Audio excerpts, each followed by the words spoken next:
యేసుక్రీస్తు నామములో మీ అందరికీ మా హృదయపూర్వక వందనాలు తెలియజేస్తుంటున్నాం. దైవవాక్ అనే ఆధ్యాత్మిక కార్యక్రమానికి మిమ్మల్ని ప్రేమతో ఆహ్వానిస్తుంటున్నాం. ఈరోజు మీరు మాతో ఒక ఏకీభవించి వాక్యాన్ని వినడానికి ఇష్టపడినందుకు మాకెంతో సంతోషంగా ఉన్నది.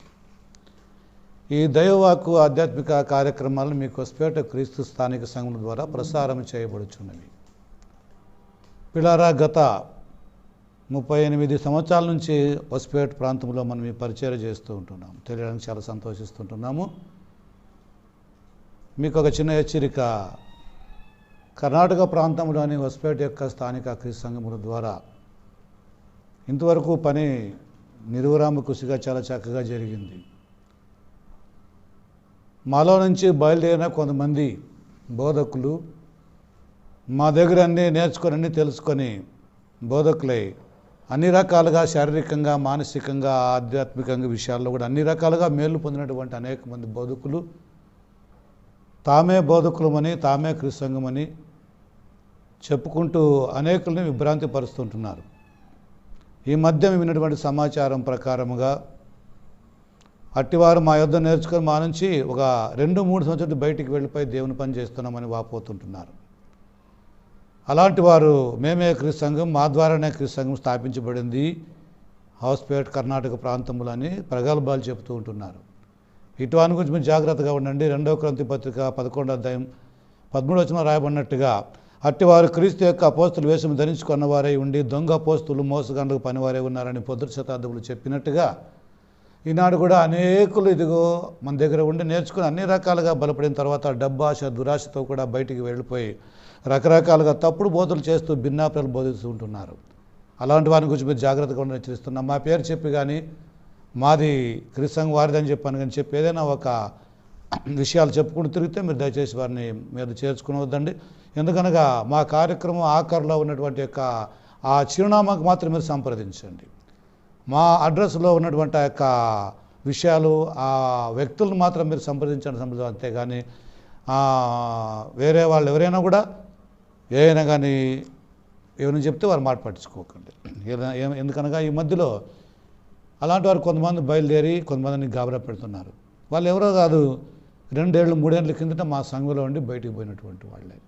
వాళ్ళకి అన్ని రకాలుగా మేము హెల్ప్ చేసినాము, బోధకులు చేసాము, తయారు చేసాం. కాకపోతే ఈ మధ్యలో వారు డబ్బు దురాశ చేత పాపులారిటీ కోసం బయటికి వెళ్ళిపోయి డబ్బున్నటువంటి వారితో అనేకులతో కలిసి దొంగ మెట్టులుగా ఉన్నారని చెప్పడానికి నేను ఎంతో ఇష్టపడుతున్నాను. కాబట్టి అట్లాంటి జాగ్రత్తగా ఉండండి.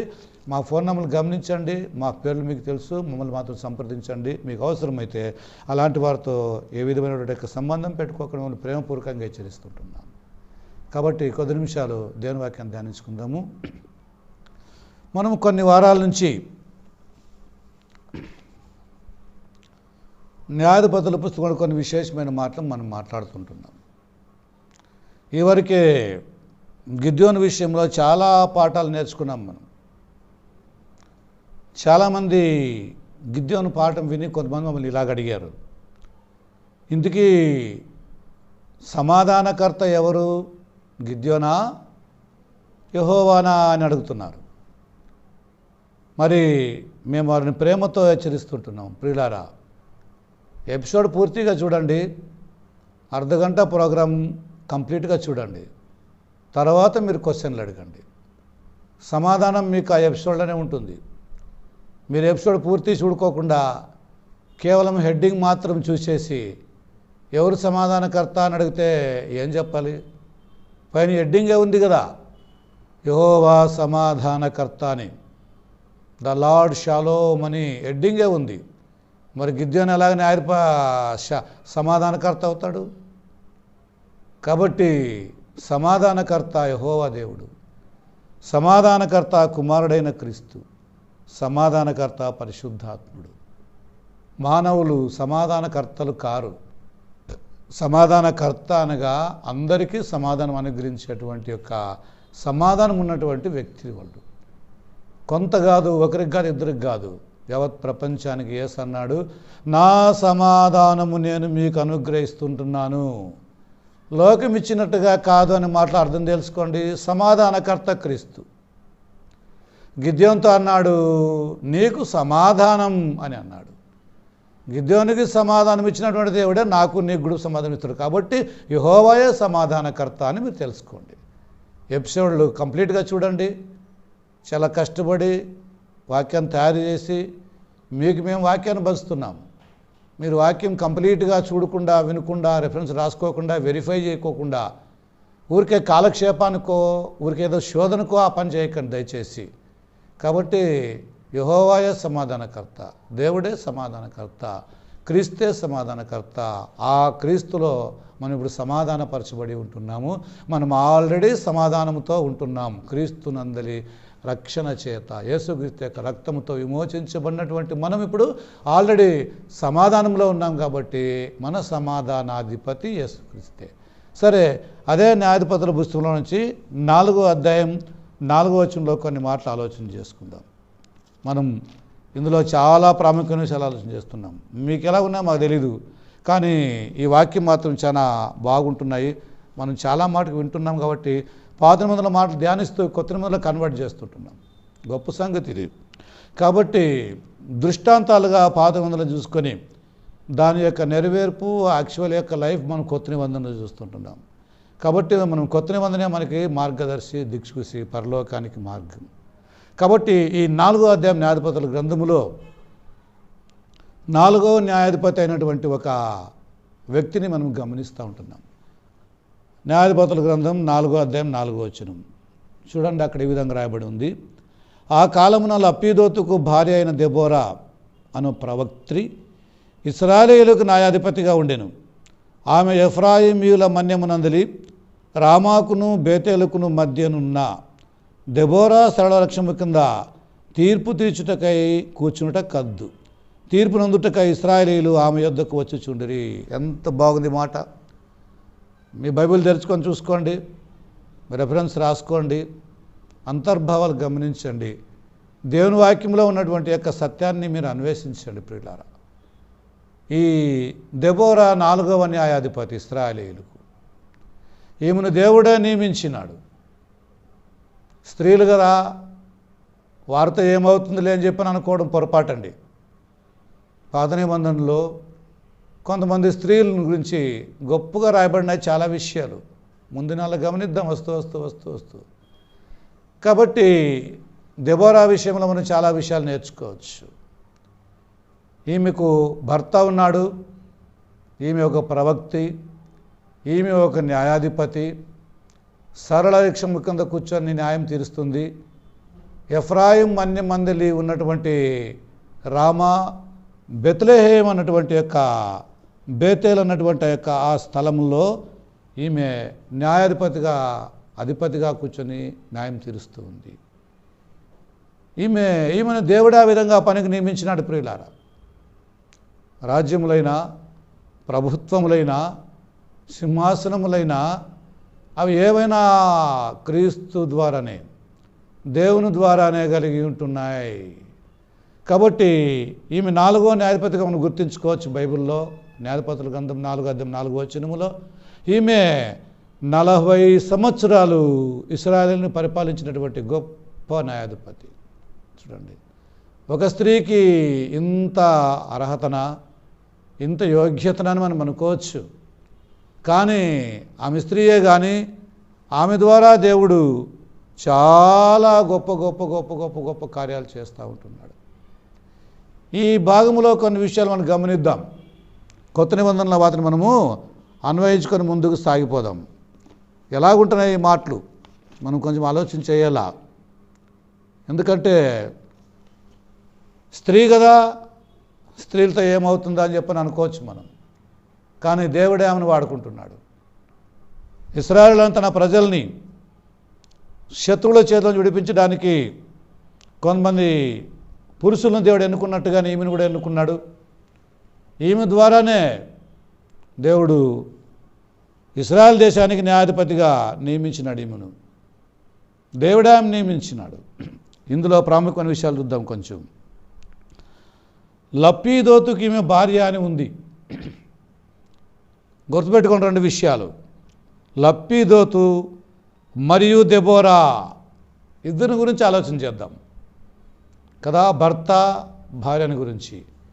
ఈ ఇద్దరిలో మనకి చాలా ఆధ్యాత్మికమైన పాఠాలు వస్తున్నాయి ప్రియులారా. గనుకనే ఇద్దరిని గురించి కూడా మనం ఆలోచన చేద్దాం. రెండవదిగా ఇందులో ఆమె ప్రవక్త్రి, న్యాయాధిపతి అని ఆలోచన చేద్దాం. ఇవి రెండు విషయాలు కూడా ఆలోచన చేద్దాం. ఆమె ఎవరంట? ప్రవక్తి మరియు న్యాయాధిపతి. రెండు. మూడవది ఎఫ్రాయిం మన్యమునందలి రామా మరియు బేతేల్ అని రెండు స్థలాల్లో ఆమె న్యాయాధిపతిగా ఉన్నట్టుగా మనకి కనపడుతుంది. ఎంత చిత్రమైన సంగతులు చూడండి ఇవి. నాలుగవది సరళ వృక్షము కింద ఆమె కూర్చుండుట కద్దు న్యాయాధిపతిగా. సరళ వృక్షం, ఇంగ్లీష్లో పామ్ ట్రీ అన్నారు. ఇది యేసుక్రీస్తు ప్రభు గుర్తుగా ఉంటుంది. వచ్చే పాటల్లో చూద్దాం. మనం ఆధ్యాత్మిక అర్థాలు తెలుసుకుందాం, క్రీస్తుని అనుసరిద్దాం. ఇక ఐదవదిగా తీర్పు నందుటకై ఇశ్రాయేలు ఆమె యొద్దకు వచ్చుచుండిరి అన్నమాట మనకి అక్కడ కనపడుతుంది. ఎందుకు వస్తున్నారా ఇశ్రాయేలీయులు అంటే తీర్పు పొందడానికి. న్యాయాధిపతి యొద్దకు తీర్పు కోసం వస్తున్నారు గనుక ఆ విషయాలు మనం ఆలోచన చేయడం చాలా మంచిదని నేను నమ్ముతుంటున్నాను. కనుక దెబోరా అనే పేరు చాలామందికి కలిగి ఉంది. చాలా ఆశీర్వాదంతో కూడినటువంటి ఒక పేరు ఇది ధ్యానిస్తే మనకి. కాబట్టి మనం 5 పాయింట్లు చూసాం. ఒకటి, లప్పీదోతు మరియు దబోరా అనే ఇద్దరు, ప్రవక్తి మరియు న్యాయాధిపతి అనే 2 అర్హతలు ఆమెకున్నాయి. ఎఫ్రాయిం మన్యమునందలి రామా బేతేలను స్థలముల్లో ఆమె న్యాయం తీరుస్తూ ఉంది. సరళ వృక్షము కింద ఆమె న్యాయాధిపతిగా కూర్చుండుట కద్దు. తీర్పు నందుటకై ప్రజలు ఆమె యొద్దకు వచ్చుచుండిరి అనే విషయాలు మనం గమనిస్తున్నాం కదా. సరిగదా. ఈరోజు మన ధ్యానం కోసం మనము దెబోరా అనే అంశాన్ని ఆలోచన చేద్దాం. దెబోరా అనే మాటకి అర్థం కూడా బైబిల్లో ఉంది. ఆ విధంగా దెబోరా అనగా ఈగ, తేనెటీగలో మనకి చాలా పాఠాలు వస్తాయి. సాధ్యమైతే రాబోయేదాలో గమనిద్దాం. కాబట్టి ఈమె తేనెటీగల్లో రాణి తేనెటీగ ఉంటుంది. దాన్ని అనుసరించి తేనెటీగలు అన్నీ కూడా దాని వెంటనే వెళ్ళిపోతాయి. తెడ్డులో తెడ్డు కడతాయి, ఆ తెడ్డులో తేనె కడతాయి. సరళ వృక్షము కింద కూర్చున్నటువంటి దెబోరా దానికి సాదృశ్యం.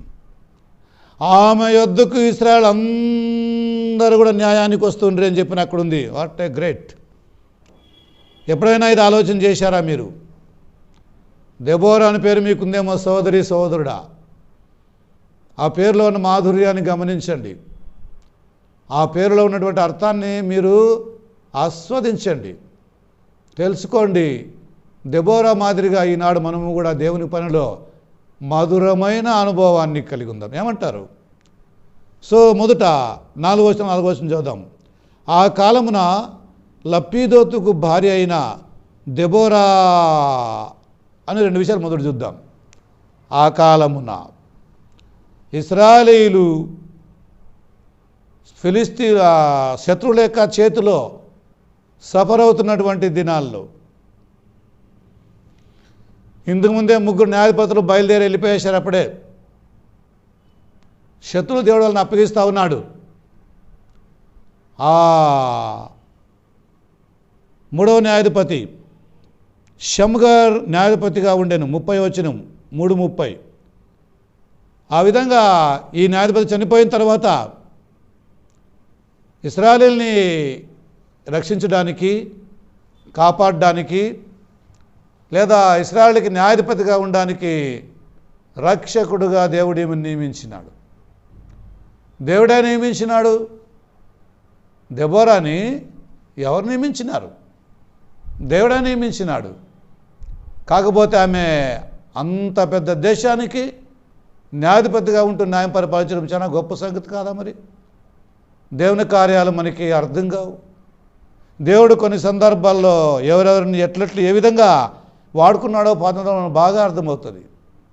కాబట్టి ఇప్పుడు నువ్వు నేను ఈరోజు దేవుని ఎదుట యోగ్యుడిగా, సిగ్గుపడనక్కరలేని పనివానిగా, సత్యవాక్యాన్ని సరిగా విభజించువారుగా దేవుని ఎదుట మనల్ని మనము దేవుని కనపరుచుకోవడం చాలా ప్రాముఖ్యం.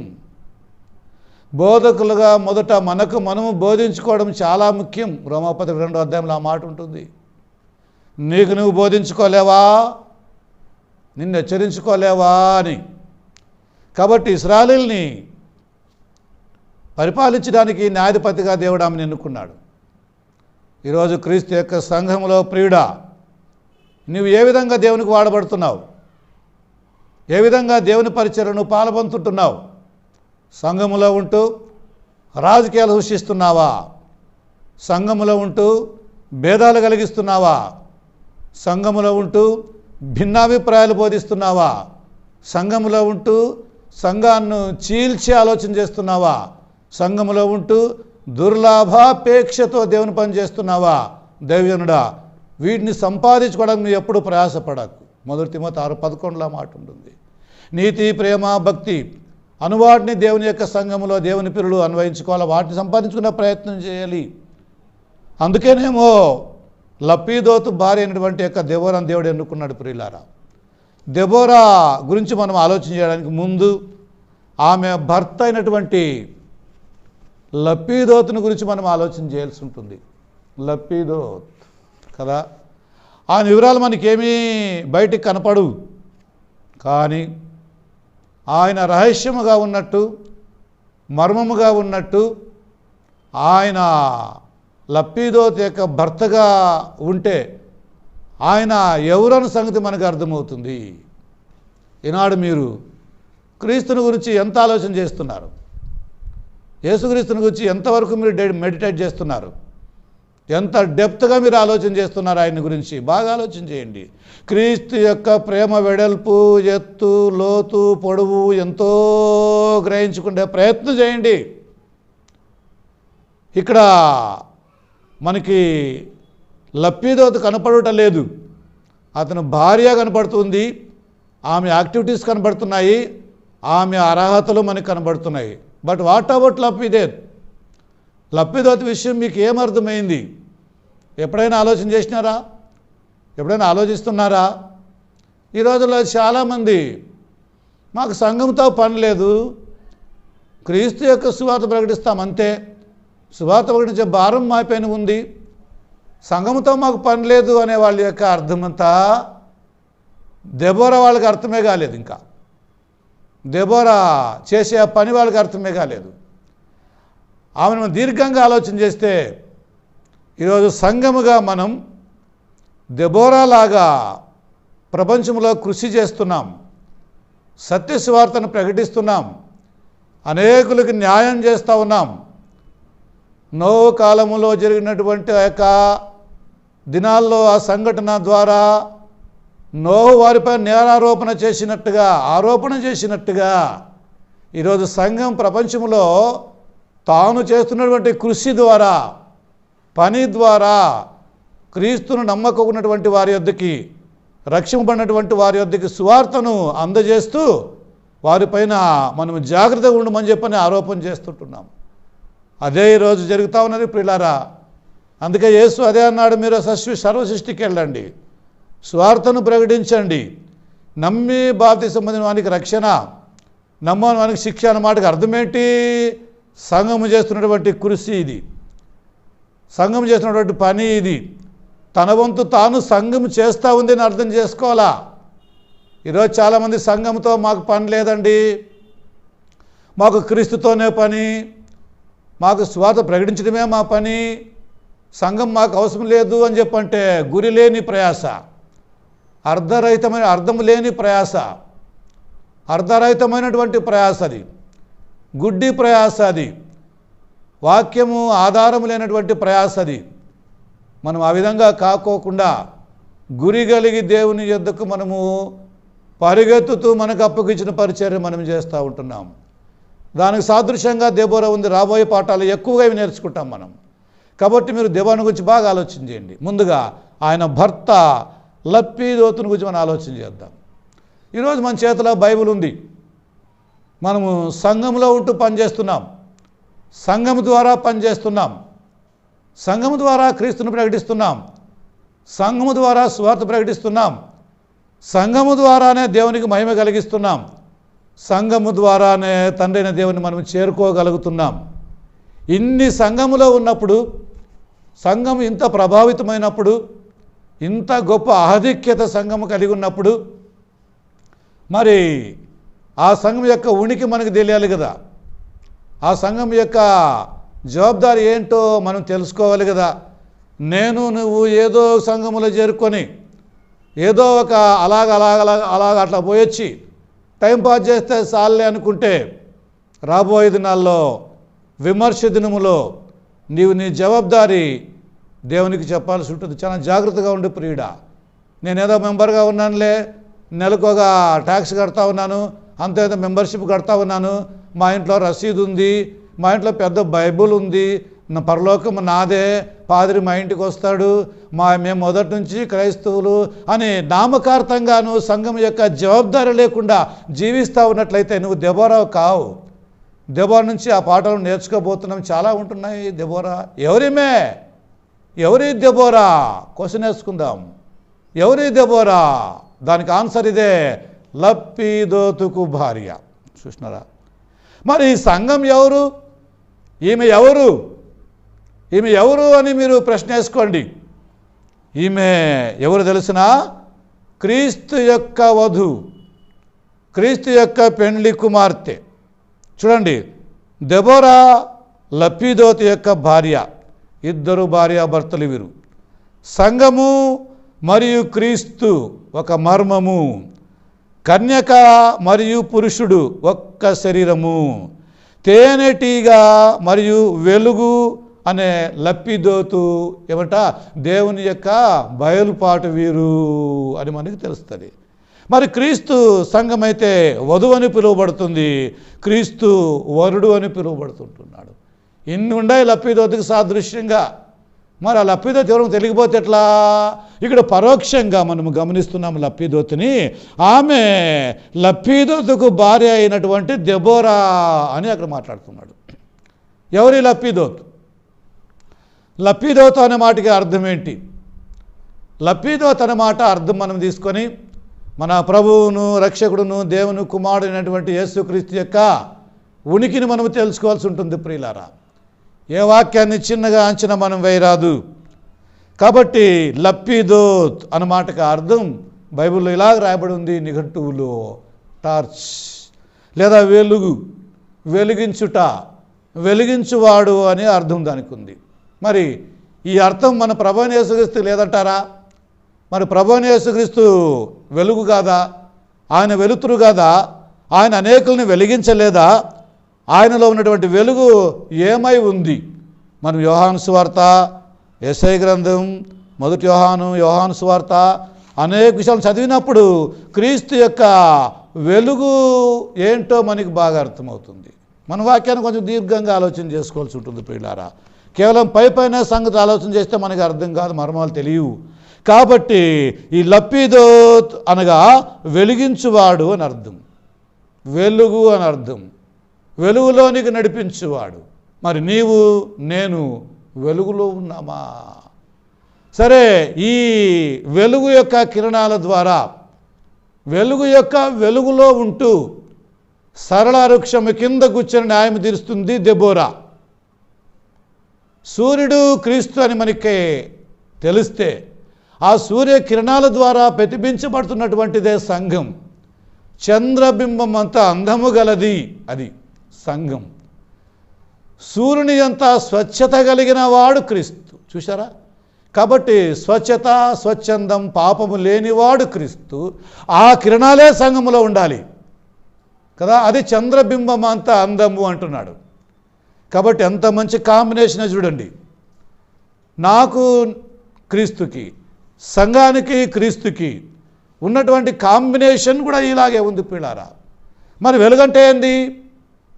ఎట్లుంటుంది వెలుగు?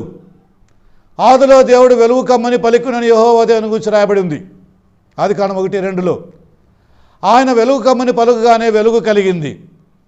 మరి యేసుక్రీస్తు వెలుగు కాడా?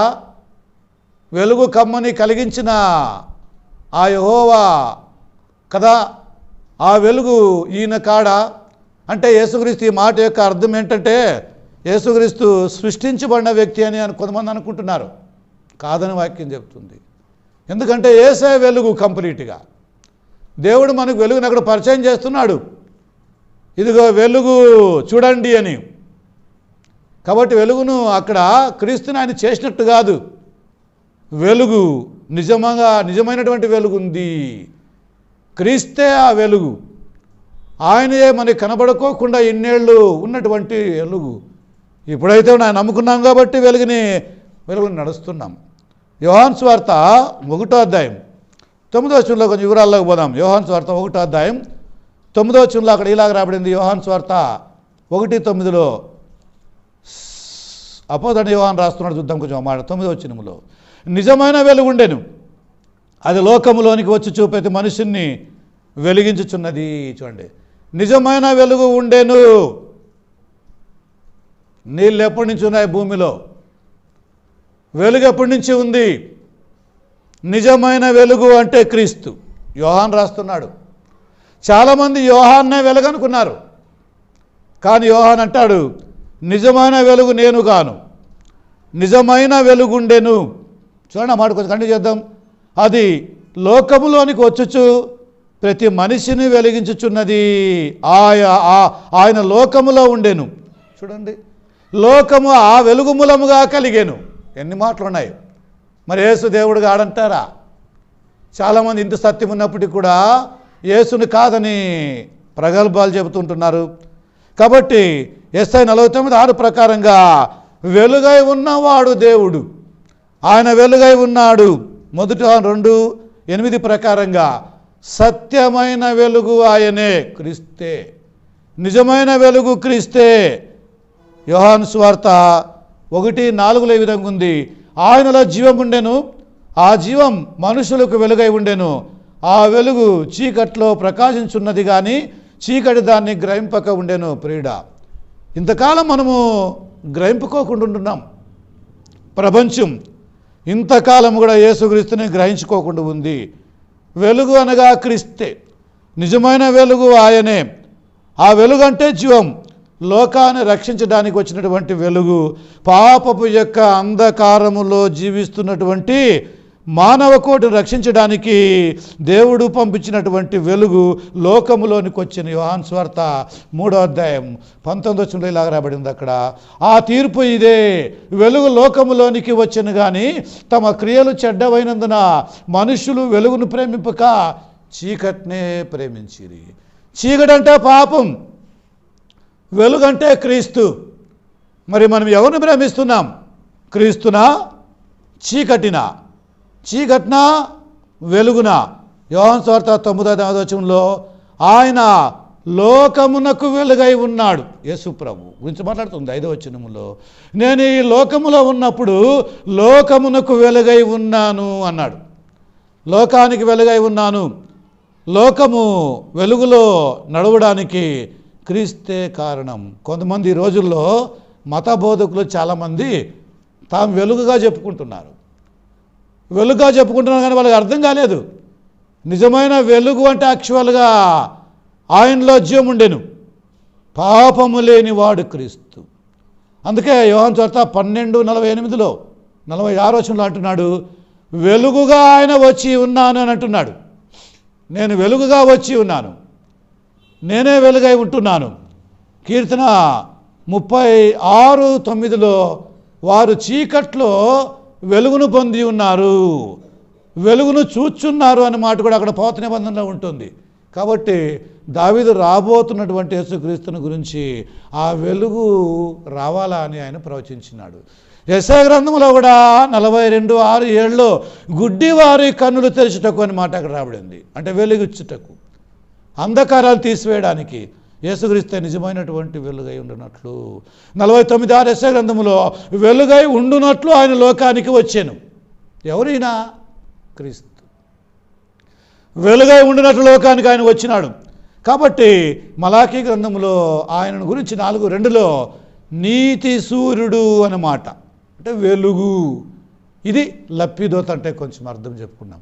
కాబట్టి పిల్లారా, దెబోరా యొక్క భర్త పేరు లప్పిదోతు, అనగా క్రీస్తువు సాదృశ్యం లప్పిదోతు. దెబోరా ఆయన సంఘానికి సాదృశ్యంగా ఉంటుంది. కాబట్టి ఆ వెలుగులో నడుచుకున్న వారందరూ కూడా బైబిల్ చెప్తుంది వెలుగు సంబంధులు అని. యోహాను సువార్త 12:35 మాట ఉంటుంది. వెలుగు సంబంధులు. మనం వెలుగు సంబంధులమైతే ఇర్మియా గ్రంథం 13:16 రాయబడినట్టుగా వెలుగు కొరకు కనిపెట్టుకొని ఉన్నవారము అని మన అర్థం. నీవెవరైనా సరే ప్రియుడా, వెలుగనే క్రీస్తు నీకు ఇంకా దొరకలేదా? ఆయన ఇంకా నువ్వు కనుక్కోలేదా? దయచేసి నీ కొరకు ప్రాణం పెట్టి చనిపోయి సమాధి చేయబడి చీకట్లో అంధకారములో పాప అంధకారములో ఉన్నటువంటి నిన్ను విడిపించడానికి రక్షించడానికి నీ కన్నులు తెరవడానికి ప్రభువైన అయిన యేసుక్రీస్తు 2000 సంవత్సరాల క్రితము మానవుడుగా భూలోకానికి వచ్చాడు. అది నీ వెరుగుదువా? ఎఫెసీ పత్రిక 5వ అధ్యాయంలోన 8వ వచనంలో అక్కడ వాక్యం ఇలాగ మాట్లాడుతుంది. ఎఫెసీ పత్రిక 5వ అధ్యాయంలో 8వ వచనంలో వాక్యం ఇలాగ మాట్లాడుతుంది. చూడండి ఎంత బాగుంటుంది. అక్కడ 5వ అధ్యాయం 8వ వచనంలో ఈ విధంగా ఉంటుంది. అక్కడ ఎఫెసీ పత్రిక 5:8వ వచనంలో మనం చూద్దాం. అక్కడ మీరు పూర్వమందు చీకటే ఉంటుంది, ఇప్పుడైతే ప్రభువునందు వెలుగై ఉన్నారు. వెలుగై ఉన్నారంటే పాపం లేని వారుగా ఉన్నారు. మనం ఎప్పుడైతే యేసుక్రీస్తు నామములో బాప్తిసం పొందినామని పాపాలు పోయేస్తాయి. పేతురు అన్నాడు, మారు మనసు పొంది ప్రతివాడు పాపక్షమాపణ కోసము తండ్రి యొక్క కుమారుని యొక్క పరిశుద్ధాత్మ యొక్క నామములో బాప్తిసం పొందండి, అప్పుడు మీరు పరిశుద్ధాత్మ అనే వరాన్ని పొందుదురు అన్నాడు. అలా మనం వెలిగించబడ్డాం. ఆత్మ మనలో ఉన్నాడు. మనం వెలుగు సంబంధులుగా ఉంటున్నాం. ఇలాంటి వెలుగు సంబంధులుగా ఉన్నటువంటి మనము ఈ లోకముతో సంబంధం పెట్టుకోకూడదు, పాపంలో ఉండకూడదు అని వాక్యం చెప్తుంది. కనుక ఈ లపీదోత్ అనే పేరుకి అర్థం వెలుగు, వెలిగించువాడు. యేసు ప్రభు ప్రపంచాన్నే వెలిగించాడు. ఎఫెసీ పత్రిక 5:14 8వ వచనం 5వ వచనం అంటుంది, వెలుగు అనే క్రీస్తుని మీద ప్రకాశిస్తున్నాడు. 14వ వచనం, అందుచేత నిద్రించుచున్న నీవు మేల్కొని మృతుల్లో నుండి లెమ్ము, క్రీస్తు నీ మీద ప్రకాశించునని ఆయన చెప్పుచున్నాడు. ఈ వెలుగును గురించి ఎవరు ప్రకటించాలి? నిజమైన వెలుగు ఆయనని, సత్యమైన వెలుగు ఆయనని, పాపాంధకారం తీసివేసే వెలుగు ఆయనని ఎవరు ఆయన గురించి ప్రకటించాలా? ఆయన భార్య అయినటువంటి సంఘమే. లపీదోతులో ఉండే ఈ క్యారెక్టర్లన్నీ బయటికి రావాలంటే దెబోరా న్యాయాధిపతిగా ఉండాల్సింది, దెబోరా ప్రవక్తిగా ఉండాల్సింది. ప్రవక్తి అంటే దేవుని మాట చెప్పడం కదా, చాలా గొప్ప సంగతి. ఆ విధంగా ఈ SI 9:2 ప్రకారంగా చీకట్లో ఉన్నటువంటి వారు గొప్ప వెలుగును చూచున్నారు అనే మాట మనకు కనపడుతుంది. అది నెరవేరింది లూకాసు వార్త 1వ అధ్యాయం 76-79 వచనాల్లో. చీకటి గల మరణ ఛాయలో ఉన్నటువంటి వారికి వెలుగు కలిగెను అని. ఎవరా వెలుగంటే యేసుక్రీస్తే. యోహాను దాన్ని బాగా చెప్పాడు. నిజమైన వెలుగు లోకములో ఉండెను, ఆ వెలుగు లోకములో ప్రవేశించను కానీ లోకము తన క్రియలు చెడ్డమైనందున వెలుగును ద్వేషించెను అని ఉంటుంది. పీడా మరి నీ సంగతి ఏంటి? నువ్వు ఏ విధంగా ఉంటున్నావు? పాపమున చీకట్లో నువ్వు ఉన్నావా? గుడితనములో నీవు ఉన్నావా? అందుకే సకాలములో కాలం పరిపూర్ణమైనప్పుడు దేవుడు తన కుమారుని భూలోకానికి పంపెను. ఆయన స్త్రీ యందు జన్మించి మన కొరకు ప్రాణత్యాగం చేశాడు. అందుకే యేసుక్రీస్తులో మనకి రక్షణ. ఈ విధంగా ఈ వెలుగైనటువంటి యేసుక్రీస్తుని మీరు గుర్తెరగాలంటే వాక్యం బాగా చదవండి, యేసుక్రీస్తు యొక్క స్వార్థకు లోబడండి, తండ్రి యొక్క కుమారుని యొక్క పరిశుద్ధాత్మ యొక్క నామములో బాప్తిసం పొంది మీరు వెలుగు సంబంధులుగా సంఘములో ప్రకాశించండి. మీకు నా వందనాలు. ప్రార్థన చేద్దాం. మహాపరిశుద్ధుడు అయిన మా తండ్రి, సమయానికి వందనాలు. ఇచ్చిన ఈ మంచి తరుణాన్ని బట్టి స్తోత్రాలు ప్రభా. లపీదోత్ అనే వెలుగును గురించి, క్రీస్తు లోకమునకు వెలుగును గురించి ఇంతవరకు ధ్యానించాం. నిజముగా ప్రభా, ఒకప్పుడు మేము చీకట్లో ఉంటూ వెలుగును గుర్తించలేక ఉంటుంది తండ్రి. వాక్యం చెప్పినట్టుగా నిజమైన వెలుగు అనే క్రీస్తు మా కొరకు జన్మించి పాపాంధకారం మమ్మల్ని వెలిగించాడని చూసుకున్నాం తండ్రి. ఈ సువార్త, ఈ రక్షణ సువార్త ఎందరైతే విన్నారో అంతవారితో మీరు రక్షణ కలిగించండి. రక్షణ లేని వారికి రక్షణ, రక్షించబడినటువంటి మాకైతే మీ ఆదరణ వాక్యం ద్వారా కలిగించినందుకే స్తోత్రాలు. ఈ ప్రార్థన యేసు నామములో మీకే సమర్పిస్తున్నాం మా తండ్రి. ఆమేన్. సత్యవాక్యమును సరిగా విభజించుటయు క్రొత్త నిబంధన సంఘమును స్థాపించుటయు మా ముఖ్య ఉద్దేశమునే ఉన్నది. మీరు సర్వలోకమునకు వెళ్ళి సర్వ సృష్టికి సువార్తను ప్రకటించుడి. నమ్మి బాప్తీసం పొందినవాడు రక్షింపబడును, నమ్మని వానికి శిక్ష విధింపబడును అని చెప్పిన మన ప్రభువైన యేసుక్రీస్తు వారి ఆజ్ఞను పాటించి సువార్తను ప్రకటించి అనేకులను శిష్యులుగా చేసి దేవుని రాజ్యమును క్రీస్తు సంఘమును విస్తరింపచేయుట మా గురి అయి ఉన్నది. మాతో కలిసి ఈ పరిచర్యలో పాలు పొంది దైవ ఆశీర్వాదములు పొందండి. సంప్రదించవలసిన మా చిరునామా దైవవాక్కు, క్రీస్తు సంఘం, Indiranagar, 3rd cross, 16th ward, college road, Vasapete. Phone number 9353287838 9590697272 7892721125.